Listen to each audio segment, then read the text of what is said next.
Tram में एक लड़की ने एक भूत को कुल्हाड़ी पकड़े हुए देखा। भूत बिना भेदभाव के यात्रियों पर हमला कर रहा था, जैसे कि कुछ ढूंढ रहा हो। हालांकि वह दुष्ट आत्मा शांत रही और सीटों के क्रम में लोगों को काटती रही। लड़की अपनी सीट बदलना चाहती थी और जल्दी से अपने बगल में बैठे भाई को जगाने के लिए चिल्लाई, लेकिन वह जाग नहीं सका। अचानक उसी समय एक मध्यम आयु का आदमी फोन कॉल का जवाब देने के लिए खड़ा हुआ, जिसने भूत का ध्यान आकर्षित किया। वह आदमी के पास गया और कुल्हाड़ी से वार किया, लेकिन यहाँ भी कुछ नहीं मिला। इस समय लड़की इतनी डरी हुई थी कि वह हिल भी नहीं पा रही थी, लेकिन भूत अभी भी लोगों पर हमला कर रहा था। अचानक उसे ख्याल आया कि जिन लोगों पर हमला हुआ था वे भी ठीक थे। जब तक वह उसे नजरअंदाज करती कोई समस्या नहीं होती, लेकिन भूत उसके पास आने वाला था, इसलिए नर्वस होना असंभव था।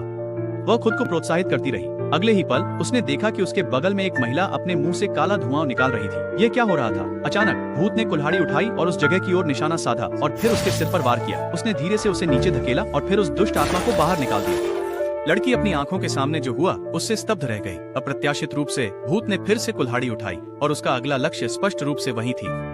यह अब तक का सबसे डरावना भूत था जो उसने देखा था। अगले ही पल कुल्हाड़ी बेरहमी से नीचे आई। इस क्षण कुल्हाड़ी आखिरकार लड़की के सिर पर लगी। उसकी हैरानी की बात यह थी कि वह चौंकी हुई दिखी, लेकिन भूत ने कुछ भी असामान्य नहीं देखा।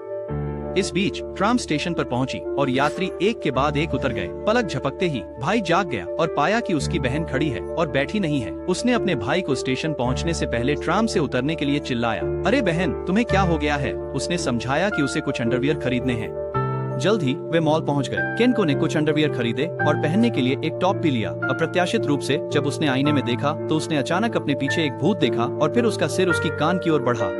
स्पष्ट रूप से यह भूत अपने पिछले जीवन में एक सेल्समैन था। अचानक भाई ने अधीरता से पर्दा खींच दिया। वास्तव में यह भूत बिल्कुल भी डरावना नहीं था। लड़की के दिल पर कोई असर नहीं पड़ा और वह जरा भी नर्वस नहीं थी। वास्तव में उसे यह कपड़ा बहुत पसंद नहीं आया, लेकिन वह इसे फिर से बदलने के लिए फिटिंग रूम में जाने की हिम्मत नहीं कर पाई। उसने पैसे दिए और जल्दी से निकल गई।